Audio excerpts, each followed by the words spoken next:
Distance, Huh? distance, NBA championship. Apparently they want to swap Jimmy Butler for Anthony Davis. Dallas.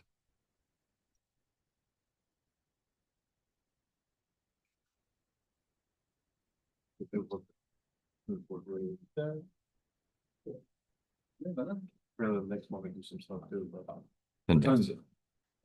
Yeah, 11. 11:01. It's action time. Thanks.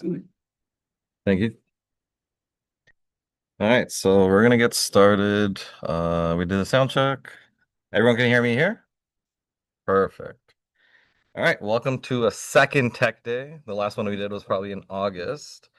We're gonna continue with the theme of just technology and a lot of it we want to try to do AI, but I'm gonna be honest, AI is getting expensive, so we're gonna come back to the original tools that we've been using. So today I'm gonna do a little introduction. We're gonna go over Broker Bay. We're gonna go over House Sigma. I'm gonna show you a cool thing that I learned in House Sigma that I really like. I'm gonna pop up Habistat. It's a new marketing or I'd say like a spreadsheet tool that Trev has come out with. I've been really liking it. I'm sure everyone has seen HoodQ, so I'm just going to tell you how I use HoodQ when I do showings or even listing presentations. And then finally, we're going to use some AI to look at buyer guides and seller guides and create in the creation of it. And then if we have time, I'm going to show you two other AI tools. One's called Looka and the other one is Opus Clip. But if we have time, we'll go over that. And if not, I'll quickly just kind of go over it when we have a chance. All right, so introduction. Um, I love technology. Um, my motto is look smarter, not busier using technology. So what I'm going to do today is, and what I did last time was kind of show you the tools that I use to drive discussions with buyers or sellers. Like realistically, the first thing anyone talks about in any room is probably real estate. So what I like to do with AI and just like the data that we have is just learn it and use that in my everyday conversations. When I was in Brookfield, I had my project manager who said almost every other day used to say, "Hey, Sanic, there's a million ways to skin a cat." And what that means is like, there's not one way to do something. I think there's several ways to do it. And just, whatever I teach you here today, you kind of take it away from yourself and like you figure out how you want to use it and how you like it. Um, Also, no cats were harmed in the creation of this quote, just so everyone knows. The other slogan I really, really love is from Magic School Bus. It's from Mrs. Frizzle. It's called Get Messy, Make Mistakes. So in this, I say, hey, like if I'm going to show you a tool, don't be afraid, just try it and just see what happens. All right, so the first one that we're gonna go through is Broker Bay. Uh, so as of this week, there is a new login process, and believe it or not, I just had issues, as Steve saw, logging into Broker Bay. But what I like to use Broker Bay for is there's two things that they show me. Like Broker Bay is collecting all this data, whether it's sold data, whether it's showing that or showings. They're collecting all this data and they're giving us some opportunity to like actually look at it as well. So what I always use it for is checking out new listings and how many showings are being booked on like a monthly basis. I think it gives you an idea of whether or not like, if there's a lot of listings, then there's a lot of competition for your sellers. If there's a lot of showings booked, there's a lot of you're probably going to get a lot of competition on any listings that are coming out. So that's the kind of way I look at it. But what I'm going to do right now is I'm going to move over to Broker Bay. Just in this presentation, we are going to go back and forth from the PowerPoint to the apps as well. All right, now I've already logged into Broker Bay only because I did have issues, so I'm not going to log out and log back in. But there's two ways of logging into Broker Bay. I usually do it through Google. I look up Broker Bay and then I log in through that way, or you can log in through your tools on your MLS dashboard. Okay, so the two things that I love looking at is it's in the analytics field, and then you look at market trends.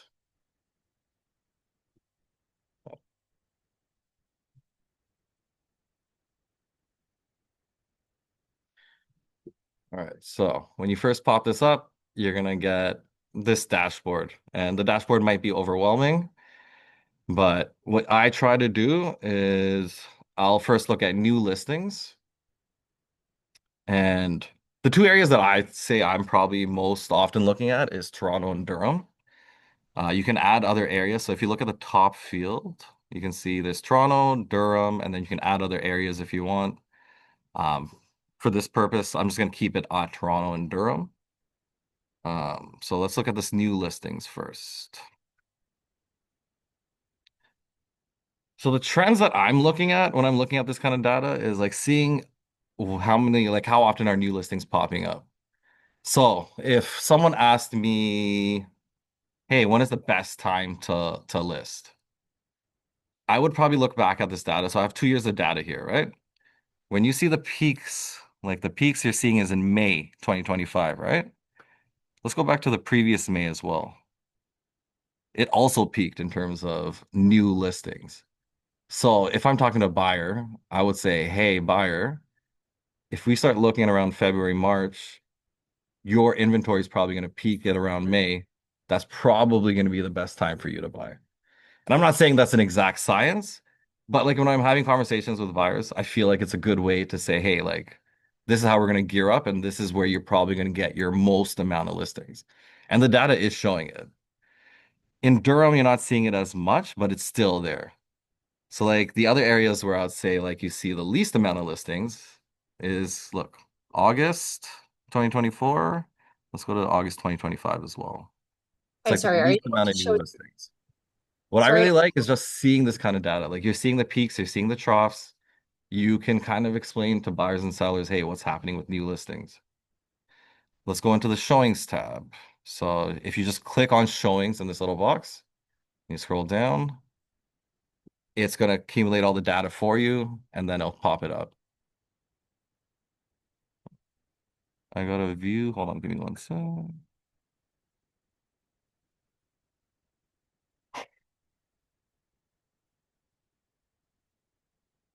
Oh, you can't see it? Oh, shoot, so sorry. Oh, shoot, hold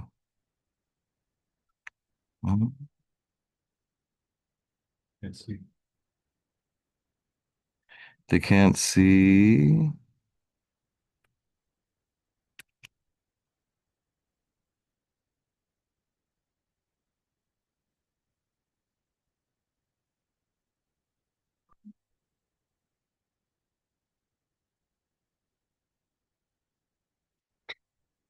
All right, sorry. I'm gonna go over that just one more time.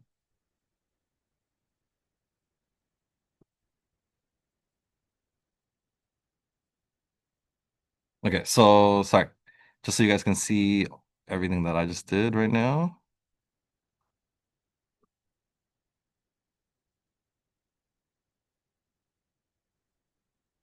Okay, so you see the new listings. I'm just gonna go over it quickly online because they didn't get to see it properly.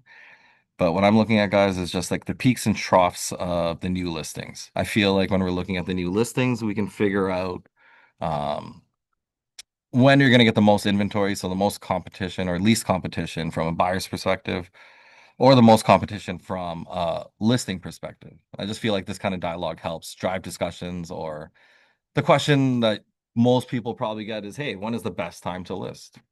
Well, ideally, I think you'd want to do it before May because, like, as May peaks, you're going to see the most amount of inventory and probably your days on market increasing as well. Okay, so now I'm going to go into the showings. The showings I really like as well. It did have a data error before. I have a feeling we're going to get another error right now. Just so everyone knows, we have been having issues with Broker Bay this week.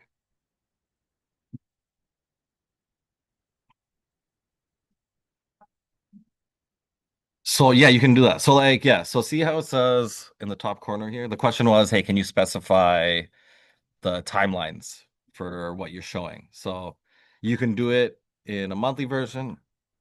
You can do, yeah, you should be able to do weekly, Kathy, but I don't know why the weekly is not popping down.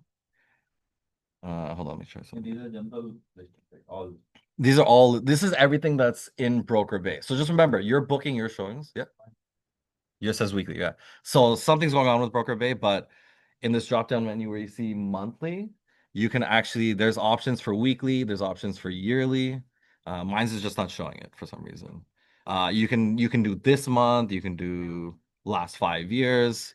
The good thing about Broker Bay right now is because they're collecting the data, same thing as AI. Like the more we book showings, the more information that we're feeding it with the sold data. This is gonna get better.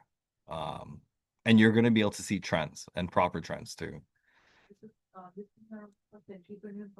No, this is across the board for any of the brokerages who use Broker Bay, which is probably a lot. There's obviously some that don't. Like, I think there's some people who still use showing time for some reason, and that data won't be captured. But anyone who's using Broker Bay, which is predominantly all of the Toronto Real Estate Board, all that information's in here. And that's why I really like looking at like it's almost giving like real time. So like I wish I could show you the showings one. Because what you're gonna see in the showings right now is like, you're gonna see it fall off and then you're gonna start seeing a ramp up of showings right now. Narrow down. Hmm? We can change the timeline right into. 2 years? Let's do this year. Can we narrow down from there? Yeah, you can. So I have see up here it says Toronto Durham. You can keep going further down. C1, C2, you can just break. Yeah. Sorry for that, multiple. You can do postal codes. Postal code, but it's just the first 3 letters, I guess. Okay, so here is yeah, sorry, I'm gonna do more than just this last month. Let's do the last 365 days. But see, now I have the option for weekly. Yeah, I'm not really impressed with Broker Bay. Yeah. Again, everything is getting transitioned this week, and that's probably why they're having all these issues. Yeah, okay. I feel like when I'm talking, so like when I'm talking to buyers and sellers, I just feel like they're always asking, "Hey, when is the best time to go buy a place? When is the best time to buy a place?"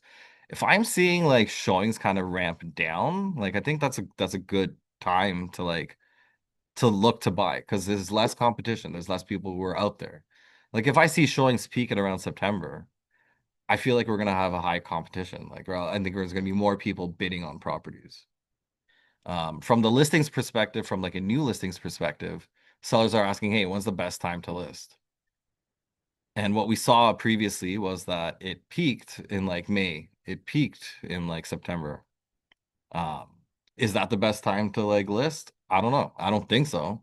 Like, why would you list your property when it's drowned by a whole bunch of other listings?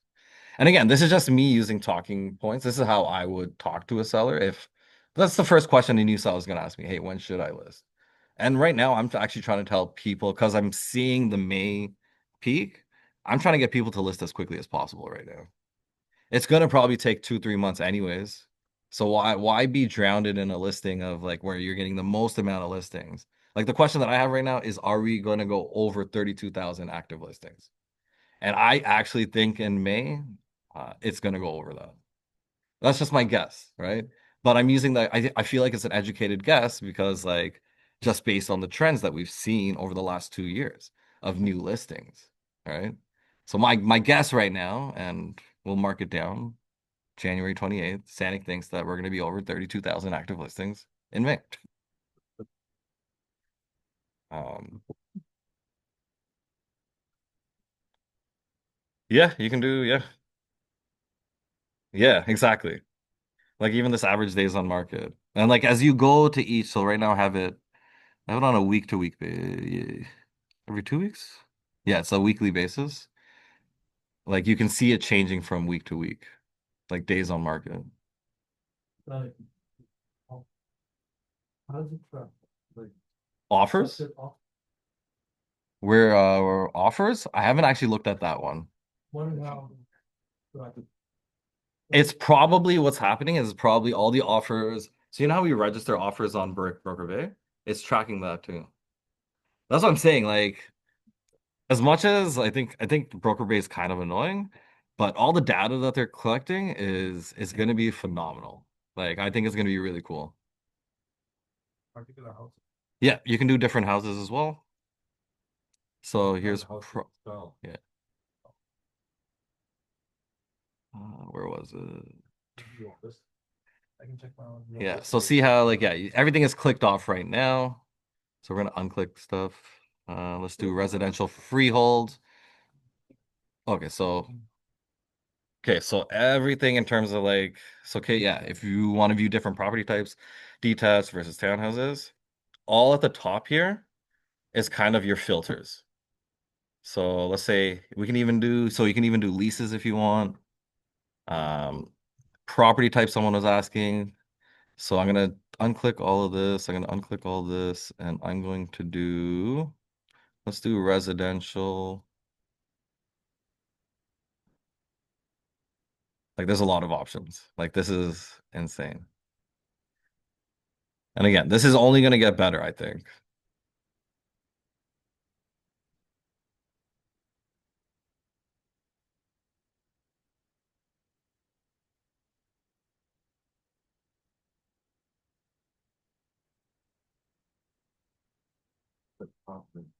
Yeah, there's a lot. There's a lot of options.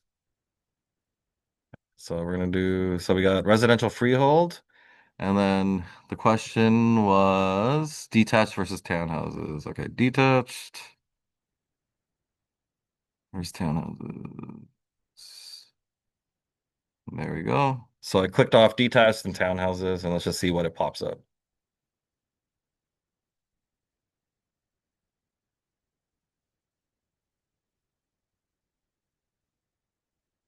So we did the last 365 days.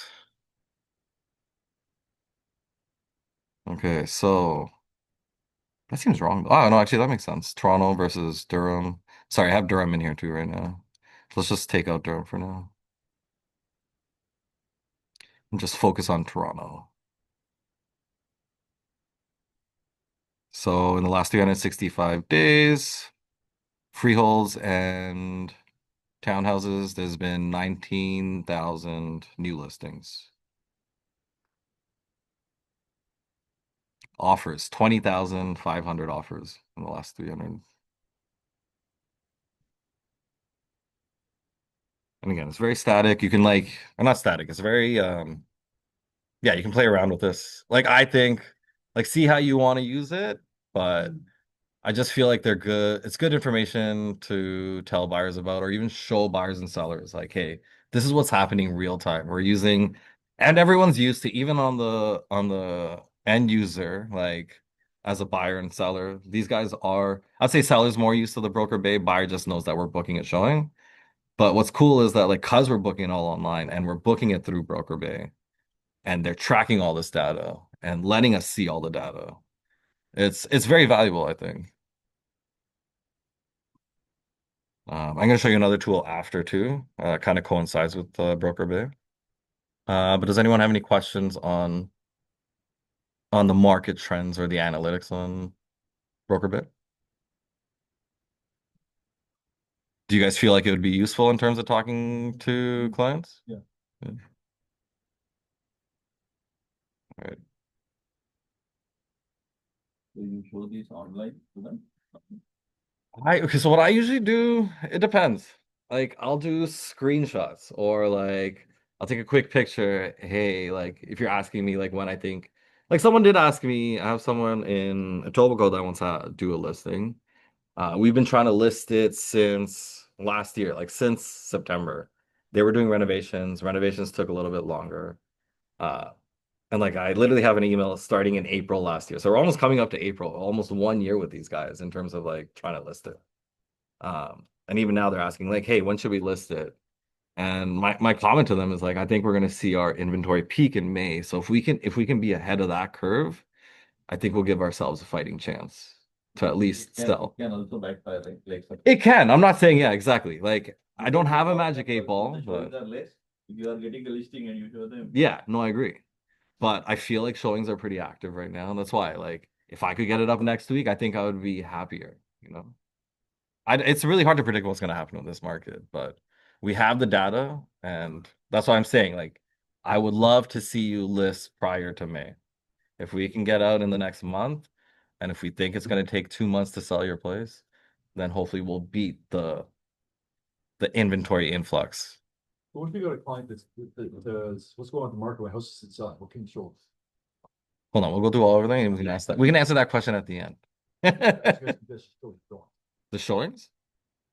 Oh, okay. I mean, if the guy says, what's going on, the property's not selling, I would think I'd do the showings and see if, hey, welcome to the club.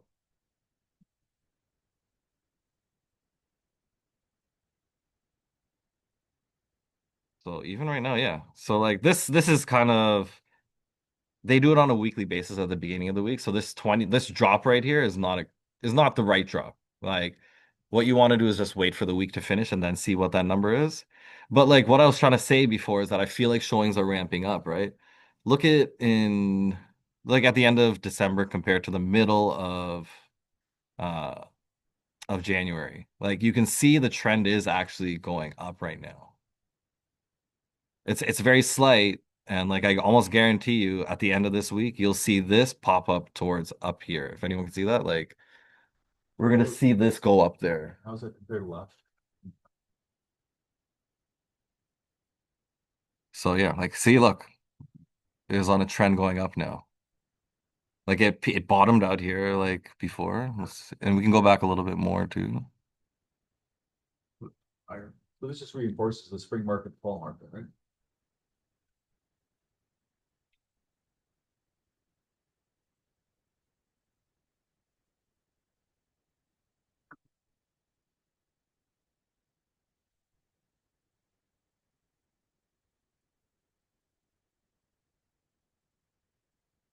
There. So I just changed it. I did a custom range now. I'm bringing in the 1st of January too. Yeah, but like look at that. Like in the beginning it was low, low, and then starts ramping up, right? Same thing here. Like it ramped down. It's a slight right now, but I almost guarantee you this is gonna start coming back up again. And just like think about that for so showings. Yeah, it's like a lot of showings. Like, could you imagine like in 1 month having like up to 50,000 showings on just freeholds and townhouses in Toronto? It's pretty nuts. That's why there's gonna be more people looking. And that's why like I'm not saying to list right now, but like we need to list before that May mark happens. Does that answer that question?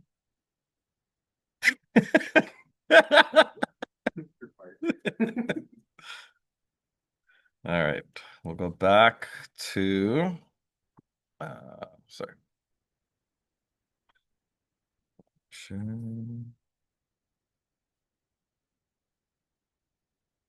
Okay, we're gonna stay on here for a quick sec, but then we're gonna hop back on to uh House Sigma. Okay, so we did Broker Bay. Everyone feels comfortable with Broker Bay. We're gonna move on to my next favorite housing app, House Sigma. Now, realistically, all our clients, not all our clients, but most of our clients do use House Sigma. I feel like everyone in general likes the interface. They like the Sigma, what is it called? Sigma S estimate, or like them predicting prices. But the new thing that they added in September, October is called listing popularity. And I'm going to go through it, but I'm just going to go through a couple of slides here first to kind of show you the data I'm looking at, and then we'll actually go into House Sigma. But what House Sigma has done is what they're doing on the back end is people who are favoriting the listing, they're tracking it. Um, so like in one instance, and I'm going to show you a real life example. But in this situation, the listing popularity is hot. Okay, 97 out of 10. There's over 10 buyers that have like liked it since or likely toured the property since it's been listed. They actually used to have other stats in terms of the actual number, but now I think what they're doing to kind of suppress the data a little bit. Because same thing, House Sigma is going to want to keep this data. They're just giving you over 10 buyers rather than giving you that specific number. So even House Sigma itself is starting to realize that they're getting good data. But what I like about it was, and again, the real life example, and we talked about it during the Monday meetings, is 32 Forest Heights Street. So those in Whitby. Um, it was listed at 949. House Sigma predicted that it was going to be worth 918. And I'm sure any client that you have, and if they use House Sigma, they probably come to you and say, "Hey, Sadik, House Sigma's saying it's only worth 918. But that's not true. Like, and that's where this, I think the listing, I think when you start telling your clients, hey, maybe you should start looking at the listing popularity before you like say that it's gonna go less than what the listed price is. But yeah, so House Sigma estimated the that it was 918. The results of that was actually, so they ended up having 16 offers and ended up selling for 1.1. Does it use any standard correcting factor? I mean, for example, pre-wet, pre-wash, whatever, based on the description, does it? No, okay, so I think okay, so and again, I'm still trying to figure this out, but what I think I understand that how Sigma, the way they're predicting prices is that they're just taking what the list versus sold price differences, and they're just apply for each area, and they're just applying that average to the list price is how they're coming up with their number. Many $1 million properties are listed for $1. Do you think it is? No, so and that's why my first comment, Sandeep, is first and foremost when someone asks you like, "Hey, what do you think this property is worth?" Obviously, be a realtor and do a CMA, right? Like 949. In my head, I actually thought this Forest Heights place was worth 1,050,000. And I was talking to Raj about it too. Like, I really thought it was 1,050,000. They got 50K more, but it is what it is. But I didn't think I was like off with my price, and I wasn't. I don't think I was too off. Obviously, I wouldn't have won, but still. How many people here, clients use House Sigma?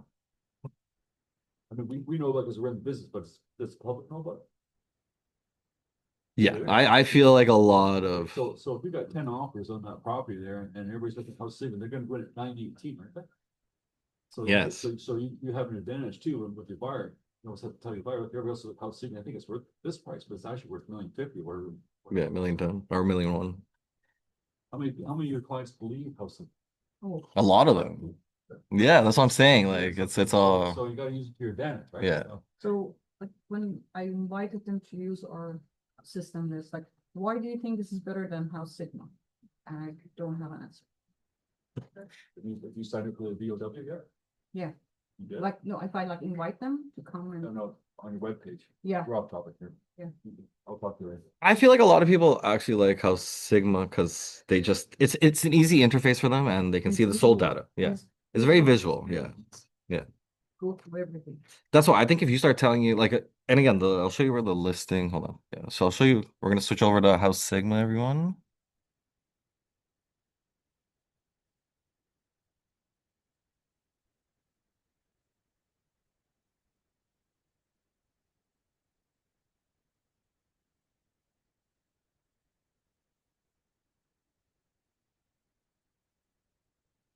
Okay, so here's the House Sigma website. What I really like actually is now that they actually keep what their estimate was. Like, think about that. They're admitting that they're wrong, but like at least they're still showing that they're wrong. Because back in the like I think previous to it, like for last year, they would actually just put this price rather than what their estimate price was. I actually Does it show the sold price? yeah, it shows the sold price. So you've signed up as a client? I've signed up as a client, yeah. But like if you're trying to tell clients like what I've been telling them, hey, start looking at the listing popularity. But it's kind of in the weeds almost. Like you got to scroll down a little bit, keep scrolling, and this is where that listing popularity is. And again, everything's kind of turned off now because the property is sold. But in real life, like anyone have an address that they want to look at? Anyone? Anyone? Let's see. Listen, Anyone have a listing right now? 2415 Kentucky Derby. Oh. All right. Let's go down to listing popular. It's for sale 21 days, 970,000. Estimate 958. What do you guys listen at? Okay. Again, so what they're probably doing for this estimate is just taking like a 2%. Like that's what probably the list to sale ratio is.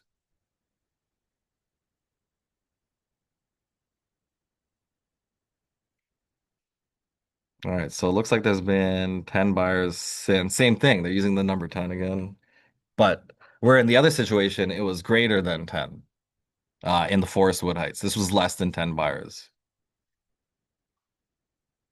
But this is a good estimate to see. Like this might take a little bit longer, but people are actually looking at the listing. So that's a nice thing to see. And people like do you mind me asking how many showings you guys have?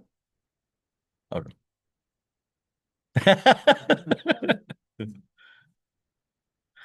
But You've had like more than 10?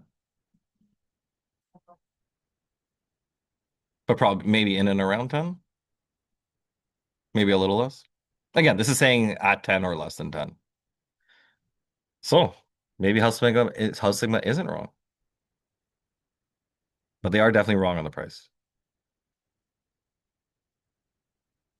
All right. Does everyone feel comfortable with the listing popularity? I'm not going to show anything else really in House Sigma, but Sure, so when you talk about this particular property, then is what you're reading here has been in the market how many days? 20 days? So you take. Yep.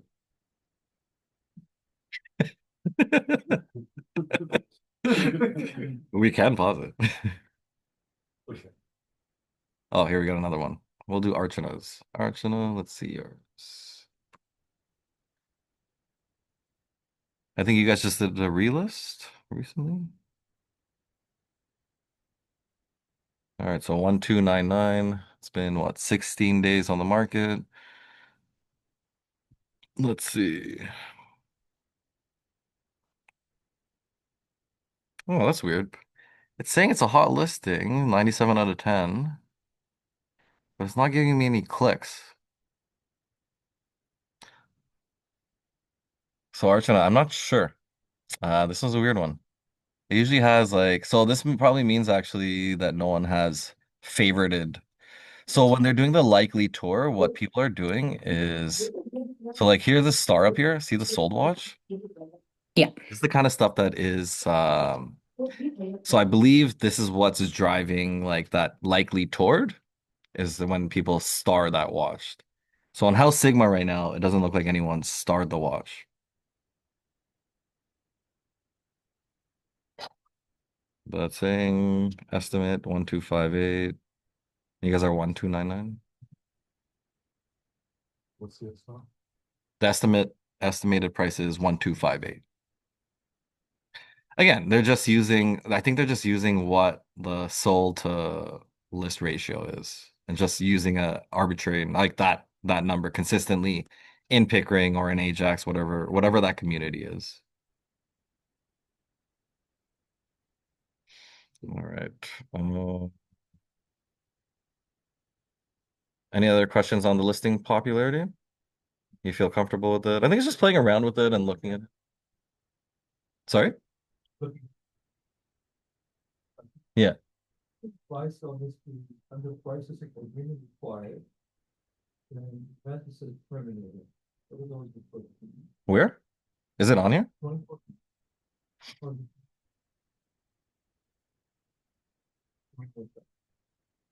Was it on House Sigma?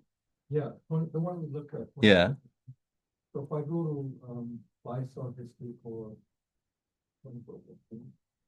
It says, mine says agreement required and terminated.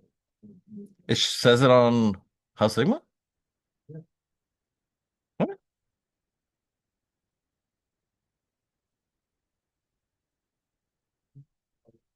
Oh, are you logged in? Yeah.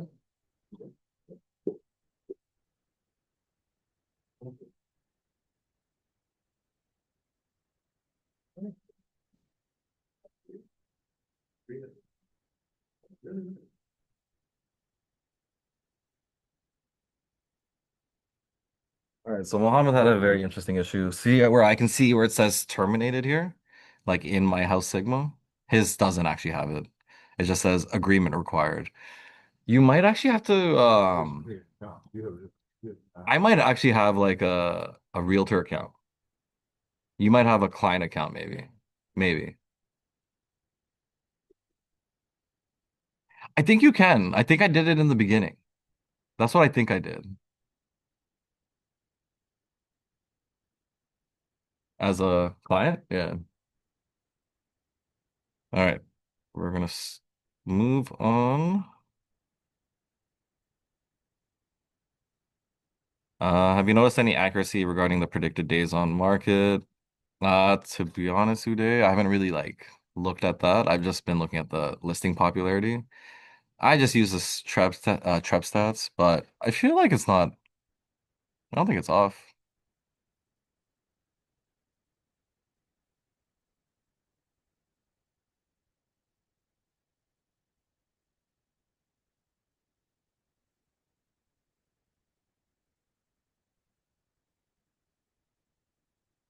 Okay, so that's House Sigma.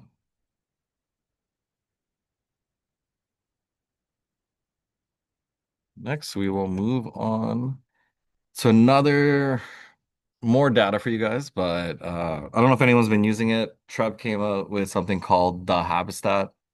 So it's like an interactive tool basically where you can create like spreadsheets. It's kind of looking at, I'm gonna go into it. I think it's easier to show you than to like actually talk about it.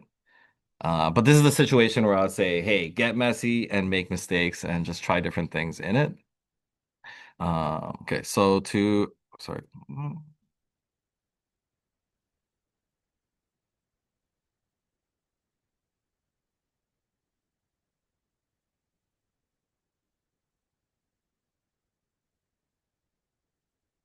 Okay, so in your MLS dashboard, the way I access it is, so this is your dashboard.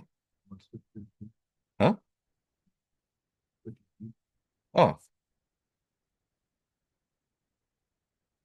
wait a minute.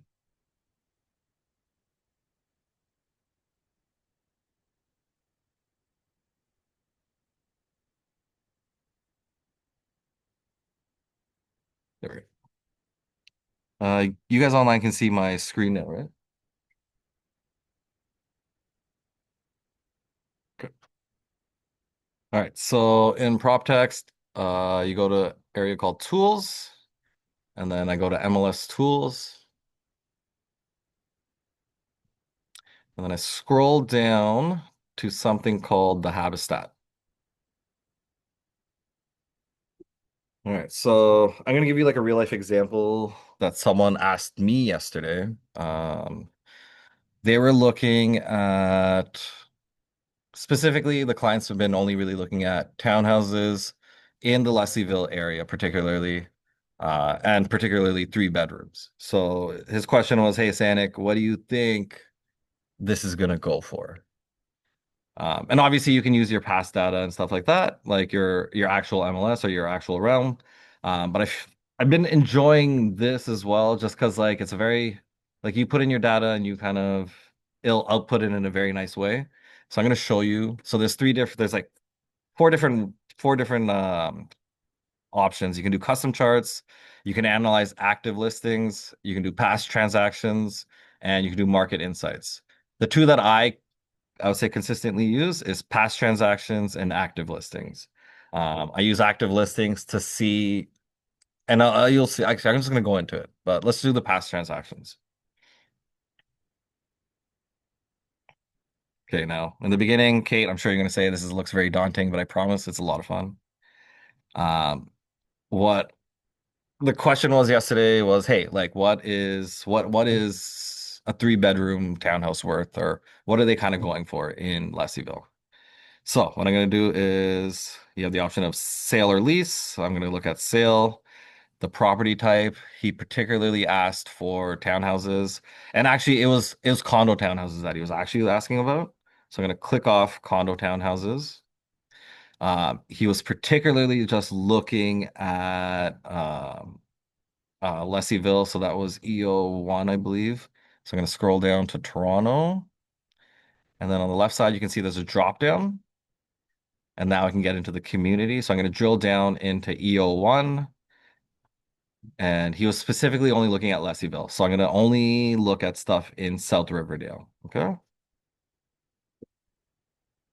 right. Now, the other number that he gave me was that they were particularly only looking at three bedrooms. So I'm going to go down and I'm going to click off only three bedrooms.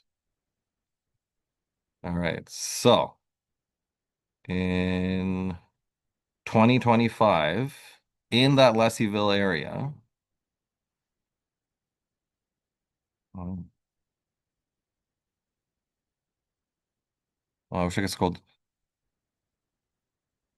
Eh, sorry, having some technical difficulties here.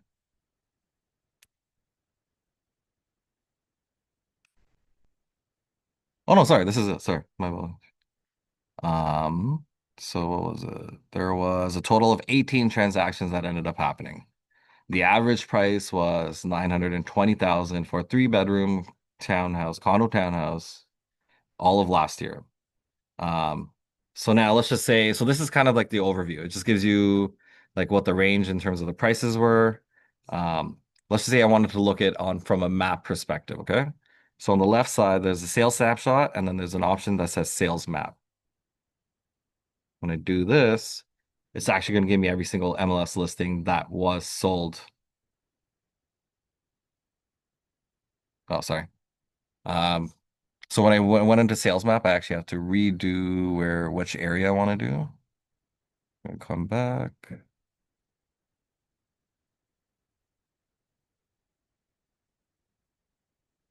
All right, so those are the 18 transactions.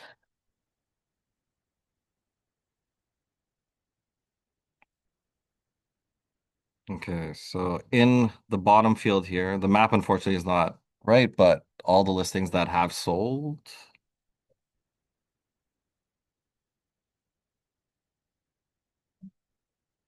are all down here if everyone can see it. Now, let's just say if you like, if I'm with a seller or like in this situation, I was able to tell Mo, like I could give Mo all these listings in one shot on a map. Um, I actually thought so. What this isn't predicting is like the renovations done on the condo and stuff like that. But I thought so 920, I think our number that we thought that this was gonna go for was a mil the condo that he was gonna go for was 1,150,000. So like yeah, it's in the top. Then now if we're looking at the prices, what I like is just seeing what like the median prices, what the top end prices, what the low end prices. But I personally thought I thought the renovations were done really, really well. So I think it should be in the higher percentage. So I don't think we were wrong with the 1,150,000. It could go higher. I think at one point yesterday I even told him 1.2. Um, but I don't know. I just feel like, and then average days on market is 22 days. That listing had just come out, so I think it's a good idea that maybe he does potentially do the offer sooner rather than later. And then the other number that they give you here is above list price. So 33% of the properties went above list price. That's a good thing to know too. But yeah, the Habistat is, I just feel like there's a lot of data and you can play around with a lot of like, I don't know, you can look at this information how you want to, but there's a lot of data here and you can like just literally sit here probably for an entire day just like looking at data. And you can pick out like you can drill down as specific as you want to. Do you guys want me to look at anything else on Habistat or how do you guys feel about Habistat? Yeah, it's a good. Claire?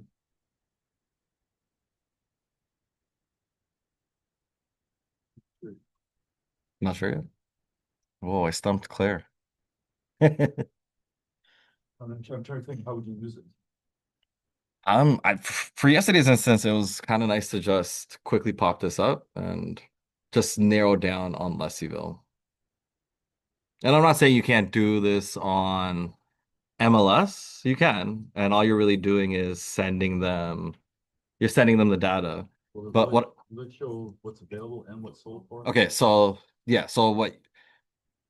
Here, I'm gonna go back to the original page. So you can't compare the two, but you can do past transactions and then you can do active listings.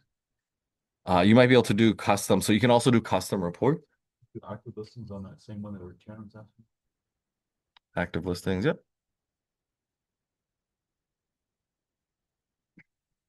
For that for sale for a while. Which one was that address? Oh, Willow. Oh. Sorry, Archana, we're gonna use your listing again.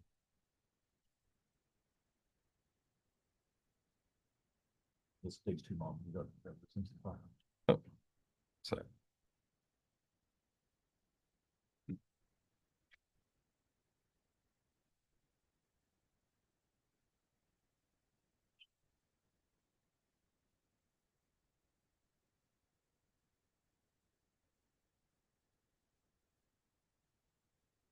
We do. No, we can try. Like, Go to agenda. that's okay. We got time, Claire. Like if you go to Moxie Works, you do the same thing. But it doesn't give you the graphs, that's the only problem. But it'll give you, show you an app. Okay, so let's look at, so the question was looking at the active listings. So this gives you all the active listings. So let's look at, so Willow Ridge, so 336. So it's 4 bedrooms, 4 bath in rural Pickering.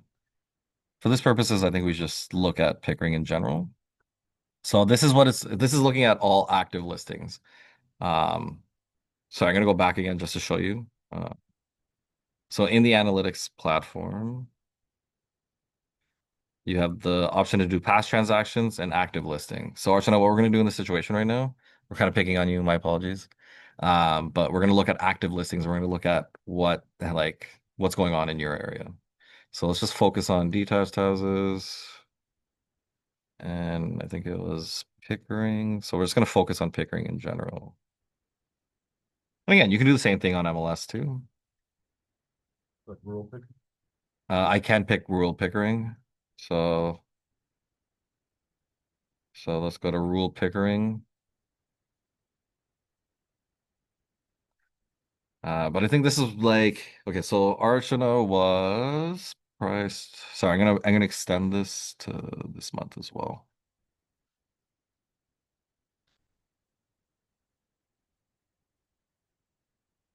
Okay. So in Archana's area, there's 48 active listings right now. The average list price is 1.362. I think the latest price that Archana did, what was it, 129? 129. So she is a little bit on the higher end, but it looks like the most amount of properties are listed between 1 to 1.25. Pick 4 bedroom. I did not pick 4 bedrooms, so let's drill down now to 4 bedrooms.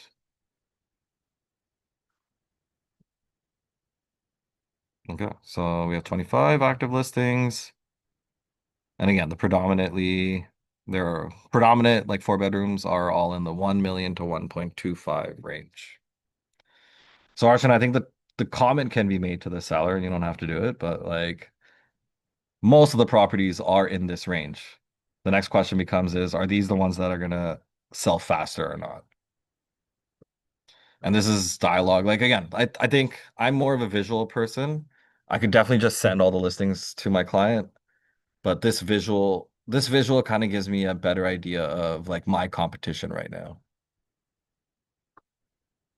Okay, so if you want to send this to your client, there's 2 options. You can export as a PDF or as an image.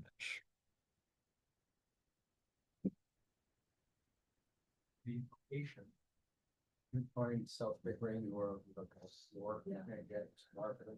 You can only get York, but you can get certain communities.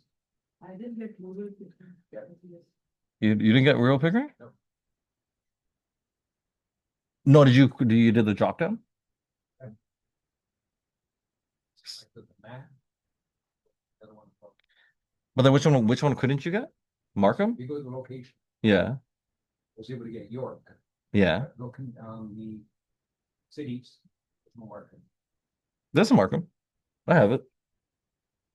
I would. Click on the triangle. Yeah, there's a drop down on York.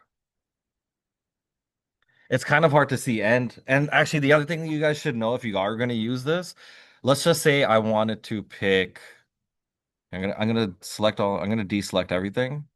But let's just say you wanted to pick 4 different areas. Let's say so right now we have sale detached in all areas. Let's just say I want to narrow out Durham. Okay. And then I'm gonna use the control button to select a second option when I go there. So I'm gonna do Durham, and then I'm gonna do, let's do Toronto. I press control and it clicked Toronto, and now it's gonna give me all the options. So what we're seeing right now is that there's 839 active listings that are 4 bedrooms in Toronto and in Durham region. Yeah. What 4 bedrooms particularly? We've drilled down. I feel like we've drilled down pretty hard. Unless I still have rule pickering clicked off. Yeah, no, I have everything in Durham. Average list price is 1.485. And again, I'm using Toronto, and so I'm sure that number popped up mainly because we added Toronto in. Yeah. How do you guys feel about the Habistat? You know, explore that offer. What do you mean? Personally, so I'm very handy. I think they only came out with it last year. Okay, any questions? Please feel free to show freehold townhouses. Okay. Actually, Christine, we're gonna keep going. My apologies.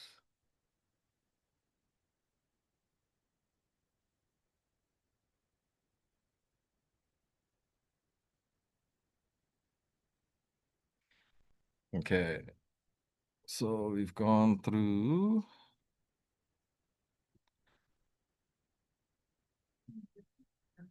We've gone through Habistat. Okay, so the next thing we're gonna go through is HoodQ, client packages. In my opinion, knowledge is power. So when I'm doing showings or even doing listing appointments, I just want to be knowledgeable about the area that I'm going into. What I really like to do is do a quick look at like the hood queue. I'm sure everyone's seen hood queue, but I like to look at the neighborhood guide and address guide. I feel like people are always asking me what schools, or like, especially kids, like, hey, where's the nearest park or whatever. Um, so what I do before I do my showings or going to listing, um, I open up the hood queue. So I'm just going to show you quickly how I access the hood queue. Anybody here use it with you? Anybody here using it at all? Yeah. Huh?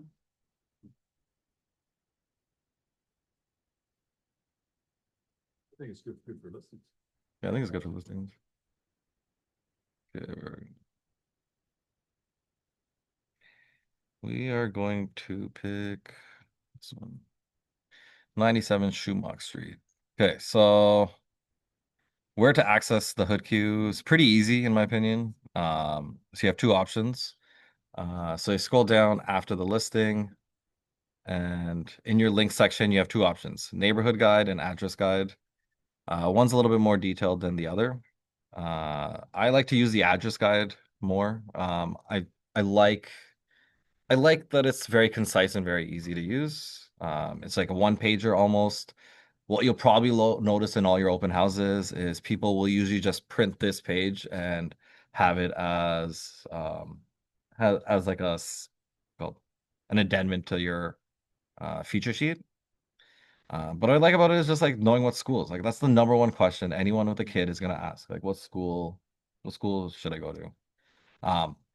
Now I like HoodQ because of this, but just because of my own sanity, sometimes I usually go to the Toronto School Finder to just double check it's the same area.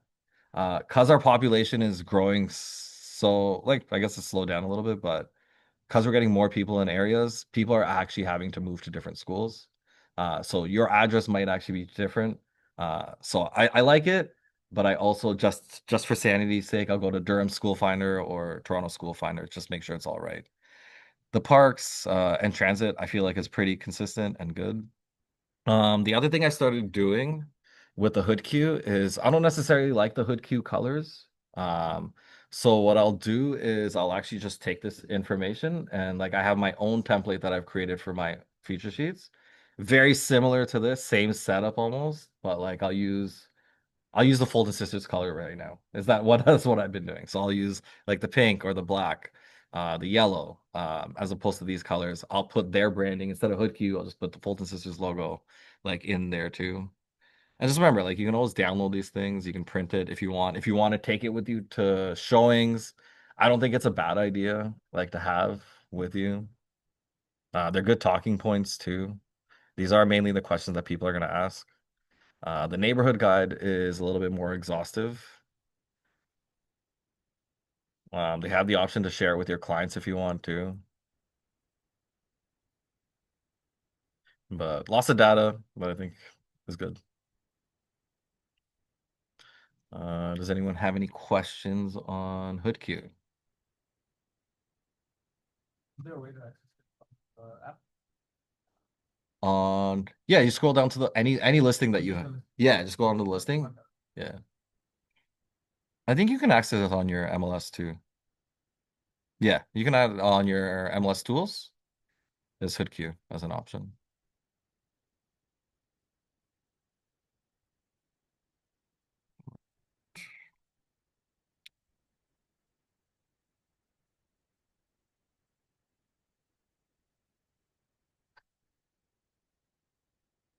Okay, so that's HoodQ. Now what we're going to do is transition into AI and kind of what I use. We kind of went through it in August of what I use AI for.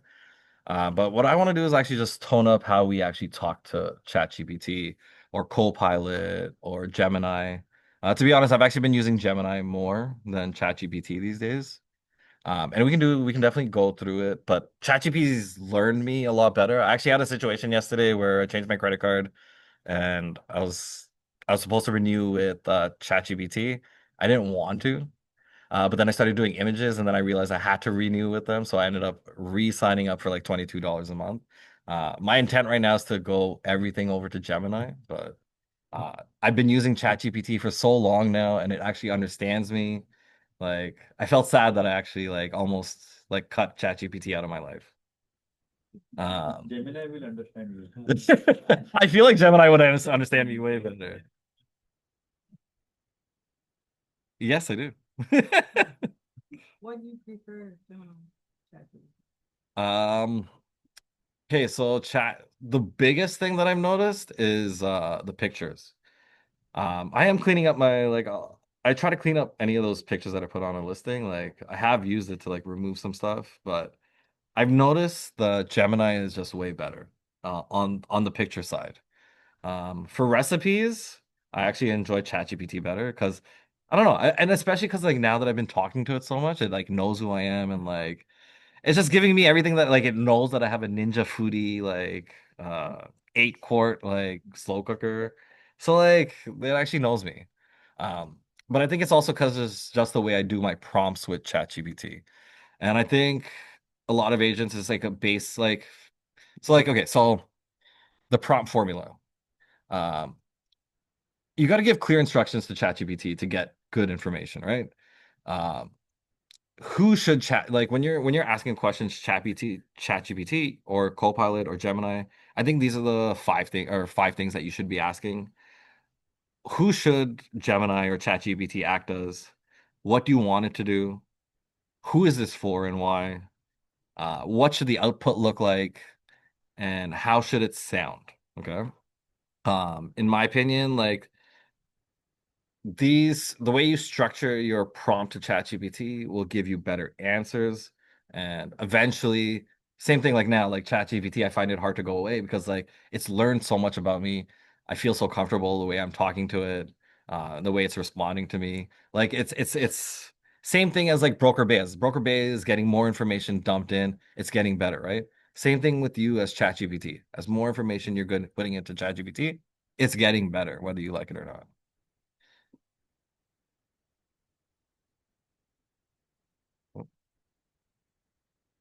Okay, so um, here's what a typical agent I think will ask ChatGPT. Explain buying versus renting in Toronto and Durham. What I think you should do, and what I think I'm gonna give you guys homework after this, but the prompt that I gave it was act as a neutral real estate educator, create a one-page comparison of renting versus buying in Toronto versus Durham. I'm trying to apply this to young professionals kind of in my age group. And I wanted to output like the pros, cons, and long-term wealth impact for these guys. I want it to be educational, non-salesy, and avoid kind of the real estate jargon that we like. Not everyone's gonna understand the jargon that we use as opposed to like the regular person, right? And I feel like, this prompt versus explain buying versus renting in Toronto and Durham just won't get the same output as you would want. So I think like when you're, it sounds weird, but like when you're talking to ChatGPT or Copilot, pretend like it's your friend and a friend who might not know what's happening. Like give it very clear instructions. And once you get in the habit of like doing these kind of prompts, it just becomes second nature. Um, when I did explain, again, I can't do it anymore because now ChatGPT's learned who I am, right?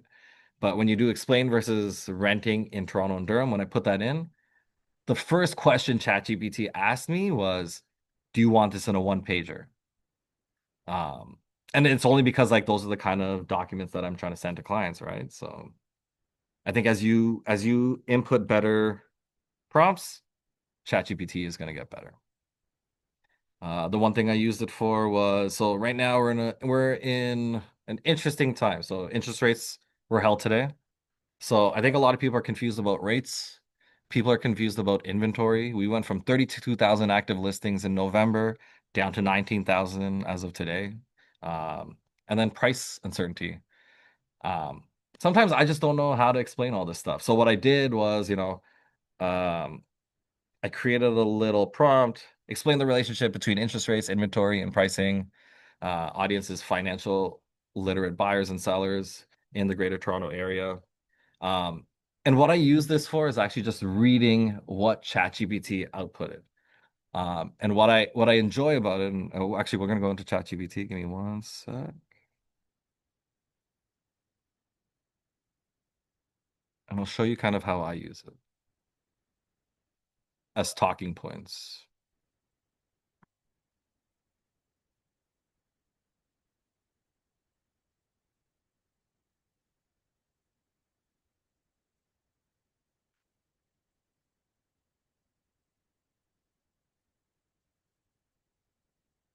Okay, so I'm just gonna copy and paste that into there. But the way I'm actually been using ChatGPT now is almost, yeah, like everyone's saying, is using it like as Google. But I wanted short paragraphs. The reason why I wanted short paragraphs is because I wanted to read this. Okay. Again, we're not going to go through all of it, but I wanted to read it so that I had an understanding of what's going on. But in the event that I'm in like at a party and someone's asking me, "Hey, well, how do you feel about like interest rates?" And how like again, it might be a specific question, but this is how I'm learning now, actually. I'm just like reading all this stuff and just trying to retain the information and using these as talking points when that potential discussion might happen.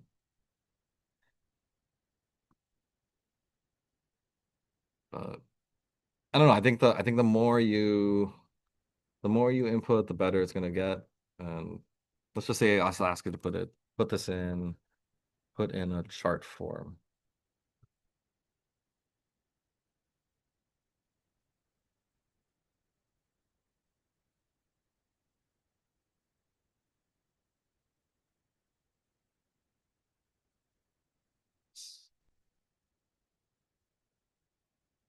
But I feel like it's a really like I feel like ChatGPT is a really good way of just learning information.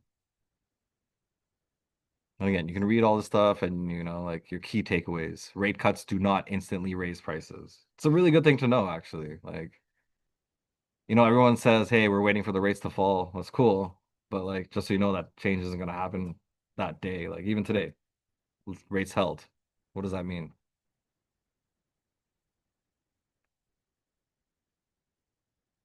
Okay, so that's ChatGPT. I'm gonna give you guys some homework to do. How can you give me a finished product? This is all learning stuff, right? What Mhm. kind of finished product? Think of an agent. What can they just ask them, print and give?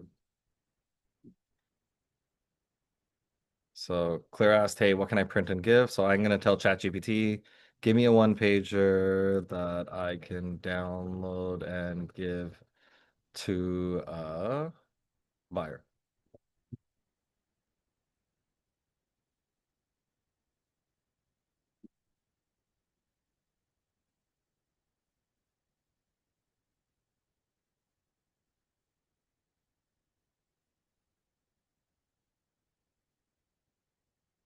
This actually feels like more than one page.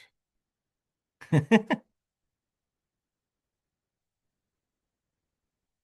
chart, they gave you a chart, but it's like a Excel kind of chart. Yeah. Yeah, exactly.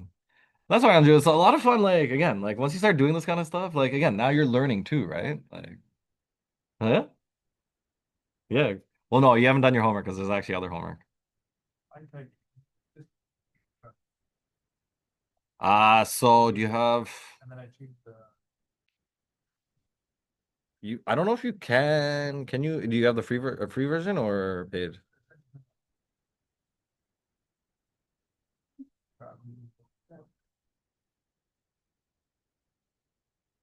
This is gonna take a little bit though. Right, we're still. Or even.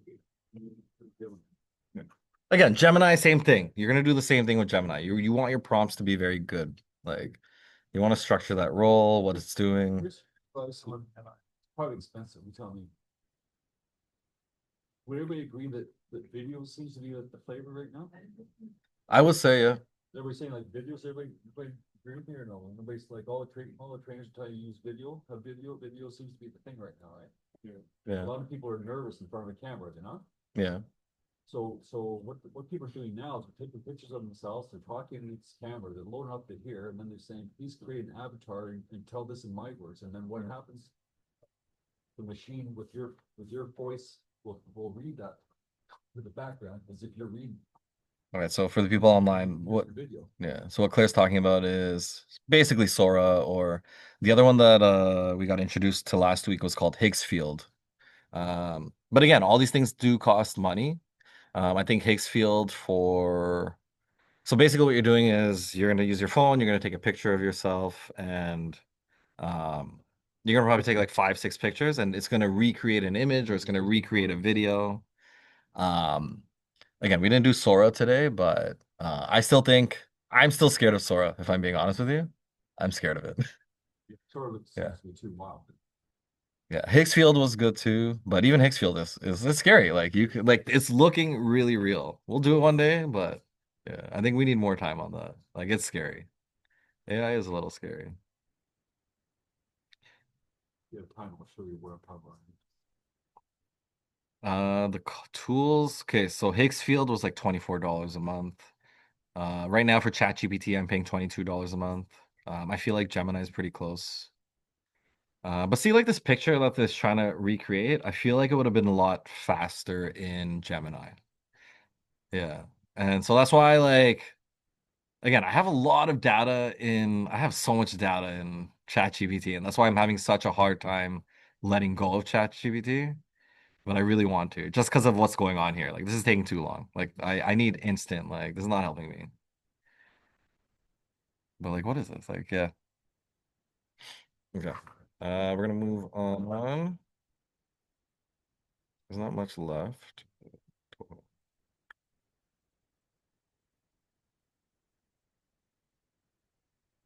Okay, so for your homework, okay, so your homework, if you guys feel like doing it and want me to review it, but create buyer guides using ChatGPT, Gemini, whatever you want. And again, break it down for specific types of people, first-time buyers, investors, downsizers, condo buyers, but create a buyer guides for each of these types of buyers. And create seller guides for these types of people. So like a seller guide for prepping their houses, condo versus detached, vacant versus tenanted, power of sale home. What I kind of want you to see is, like the the different styles that ChatGPT or Gemini is using for like on these different topics or different types of buyers. All right, so now, okay, so is that 12? Oh, 12 done, not bad. Okay, so I have two other tools that I kind of wanted to just show you guys, which I've been liking. One is called Looka, and the other one is Opus Clip. Okay, so Looka, I feel like when you first get into the business, and even afterwards, we always do a rebrand. I feel like Steve did a rebrand last year. Um, but sometimes you just want something quick that you can just like, I want to do, let's just say Sanic wanted to do Saha Realty, okay? Or created a new brand based on Saha Realty. That's what I'm going to try to achieve here, okay?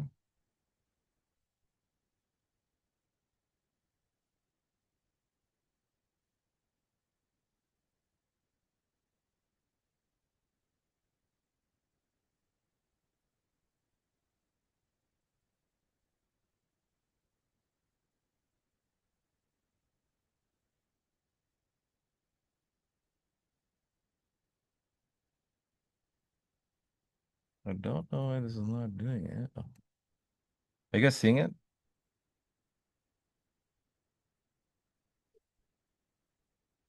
Jesse Seti, line one, Jesse Seti, line one. All right, perfect. All right, so look up. This is also something that costs money, but if you just wanted to do the free version, What? It's online. It's on Zoom. It's online, just here.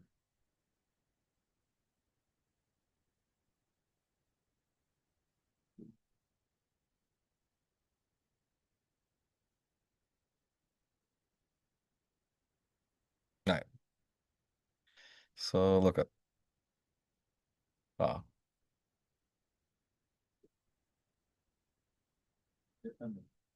okay. So pick your industry.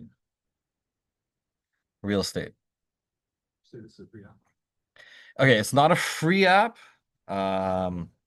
You can buy your logos for like $35 at a low resolution or $75 for the high resolution. Um, Again, like so I feel like some people don't want to go the full blown, like spend the $2,000, $3,000. It's a one-time fee. It's a one-time fee. You can also do, there is all these things all have subscription based too. So you can do a subscription base if you want.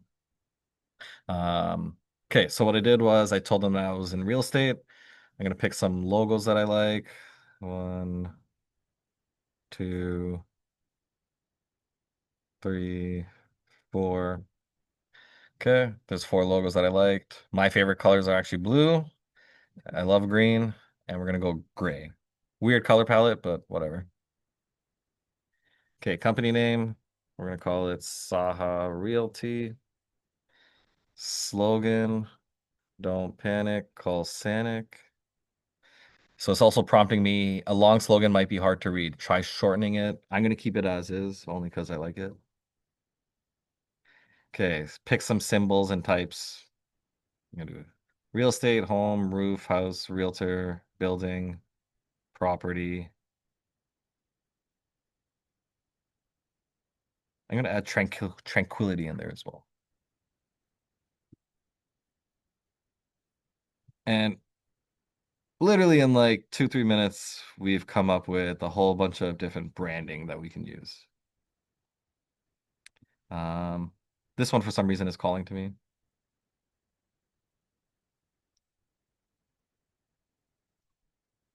And again, this is just if you guys like, hey, like I want to do a rebrand, I want to do something cool. Like, I don't know, I thought it was cool like that I could instantly just have someone, AI kind of just come up with your own branding if you wanted. Again, you can buy all these things if you want. It gives you the color palette.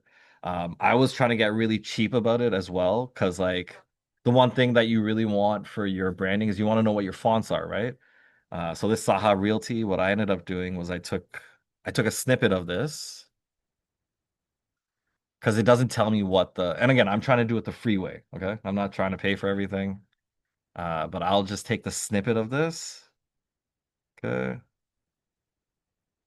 And what I really want to figure out is what my font is for what the font is, because it's not telling me what the font is.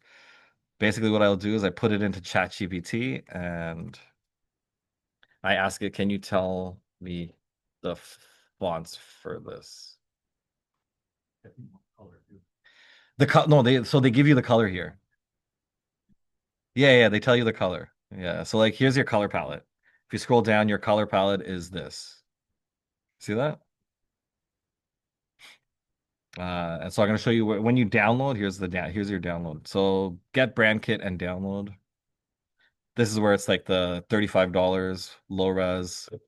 $72 probably the one that you want to get. The multiple logo file types, unlimited changes too on it, which I liked.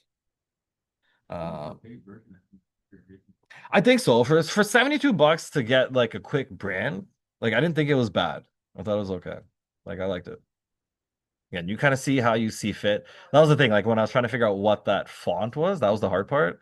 But then when I put it into ChatGPT, it told me exactly what was going on with the fonts. So, but if you're looking to do a rebrand and don't want to spend a lot of money, I thought this was pretty cool.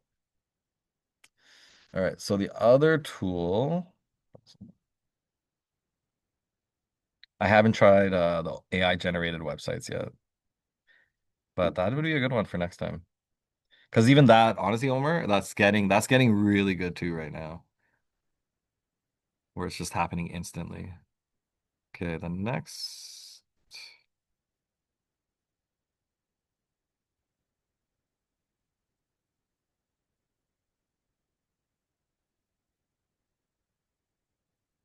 Okay, so that was looka.com. The next one is Opus Clip. So to your point earlier, Claire, you've been talking about, yeah, I feel like more people are definitely doing videos.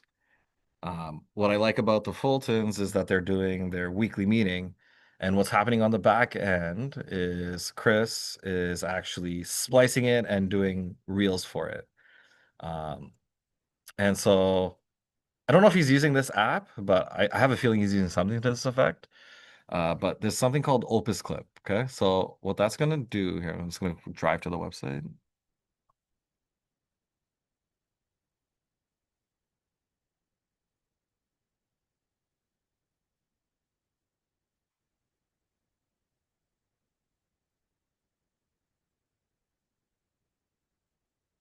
Okay, so what Opus Clip does is it takes videos and you take a really long video and it makes reels for you automatically using AI.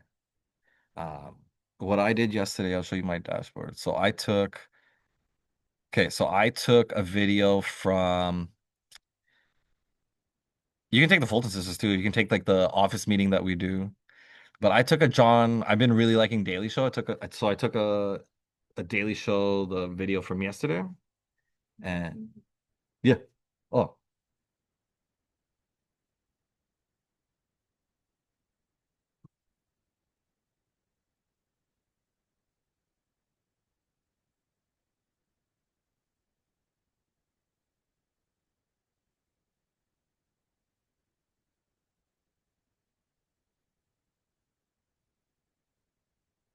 right.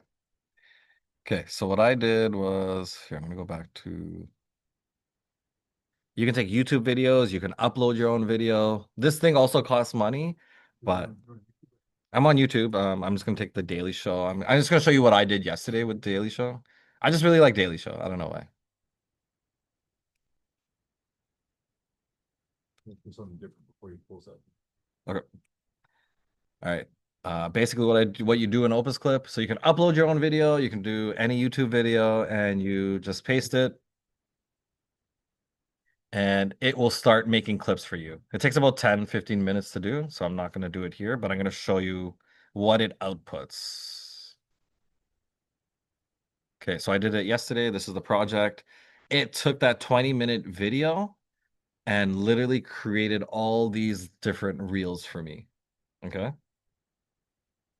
And so in the instance of our office meeting, it's about an hour long, right? Editing that to do reels, like I say for every hour that you have of production, takes about 10 hours for editing. But AI is literally in like 9-10 minutes kind of doing it all for you. Is it going to be perfect? No, it's not going to be perfect yet, but um so here again, well you'll see, but here let's see what's a good tagline. ICE investigation doubts, was shooting justified? Obviously that's the topic right now.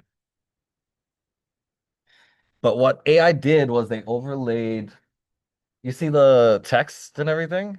You cut it into like a 20-second reel and then put text over it. So same thing. Have you seen the Fulton's like reels like that they put online? They take that hour and a half video, shorten into like 20 different clips, and what Katie's doing is just reusing those clips like for the next month. So if you wanted to, like the way I would use this is every month you could do your own video for like an hour, maybe of the market update, maybe take the market watch and just do exactly what Jason Mercer is doing. And then what's going to happen, you upload that video into here and it'll create like 20 different clippings for you. And then you can post it. This is free with the watermark. So it has the watermark on it. Yeah, which is okay, I think. I feel like a lot of people leave it with the watermark. But yeah, you can download it. But it's called clip.opus.pro.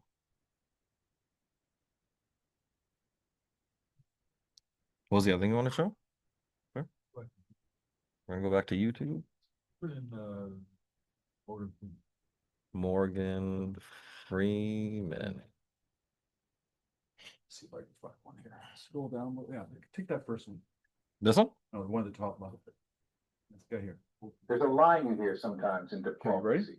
Strategic. Okay, now stop it now. It's This is completely AI. This is not Morgan Freeman. So what he's done, he's taken a picture of himself, he's talked, the computer has memorized his words and where else, and then he's written out a script and it said, okay, write this script and say those words, and that's what it does. So my point is that if you're an individual agent is afraid to get in front of the camera, blah, blah, blah, if you somehow, there's gotta be an AI that you can do what I'm talking about, write the words that you want to say, and the computer will do your words for you. Play a little bit more. So is this like illegal?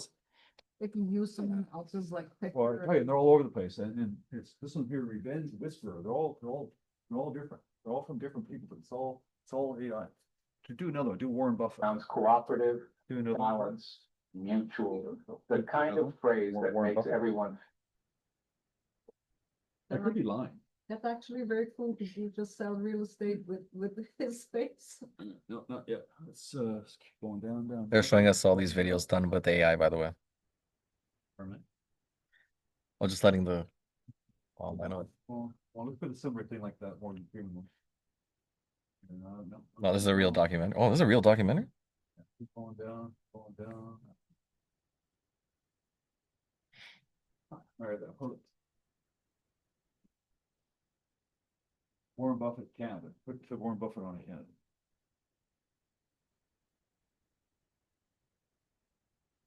But how do you know which ones are the Do the first one then. this one? Yeah, Buffett mindset. Same idea. Good morning. If there's one thing I've learned in more than half a century of investing and living through good markets and bad. Okay, this doesn't show an actual film, it's just a still, it's the same idea. And nowhere is that more clear than in the chatter today of our country's economies and alliances. People often talk about trade as if But he's it's a talking. contest, something that No, we he want. is. You don't think he's talking? He's talking. I think it's all in. That way of thinking may sound persuasive in a speech. Fair things say as taking over the world. Created. Trade at its core is simply people exchanging what they do best. All right, we're almost done. Yeah, actually, we are I done. asked ChatGPT, how can you tell if the YouTube videos AI generated? It says you have to look for lips and eyes and blinking. It doesn't, there's no coding then. That you can tell.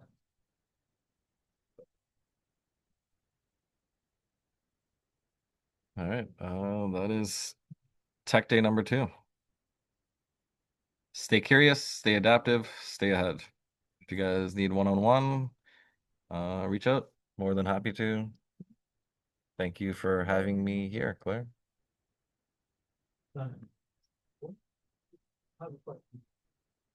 What are your thoughts that, I hear a lot about that the algorithm in social media being engineered now to try and not recognize or bypass a lot of the AI generated content.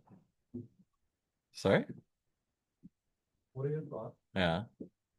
I'm hearing a lot about, I've read a little bit about it too, that social media algorithms are being engineered now to actually not,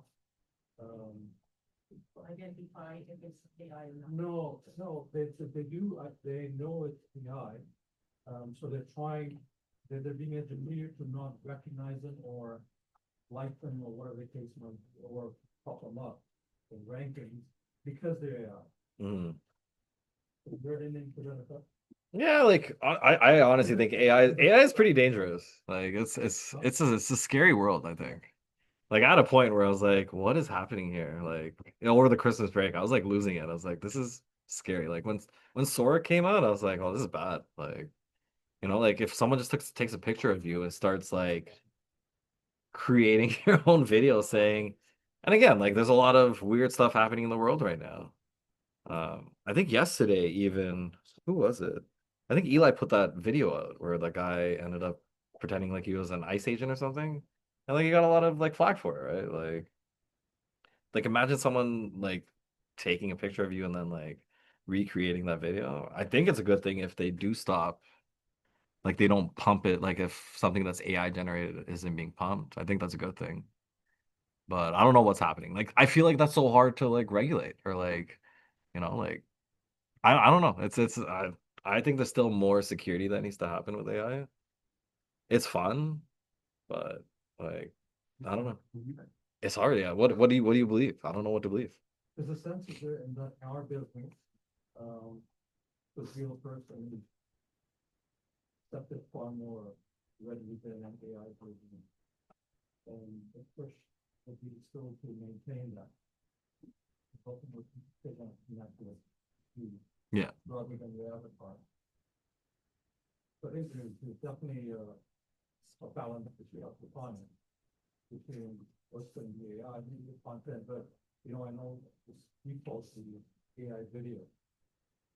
They're coming out amazing, They are. but at the end of the day, maybe within your own network, you'll see it. But if you're trying to market outside of your network, then bots already engineered, not recognizing as much. I personally think that's a good thing. Yeah, I think so. I think it's a good thing. But it is scary how like even that Higgs field, like compared to Sora. So Higgs field was the demo that they did last week or the week before.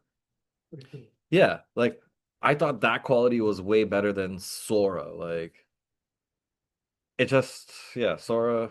I don't know. I think from what's the word? From a visual perspective, I feel like Gemini and other places are better compared to ChatGPT. Yeah. Gemini program. Yeah, that's fair too. You get the basic one, but the paid version is what you want, right? Like when I was doing those pictures for like when I was doing trying to remove a dining table from a picture, like after 3 times, like you have to pay for it, like, right? All right, I'm gonna shut it off online. Thank you very much.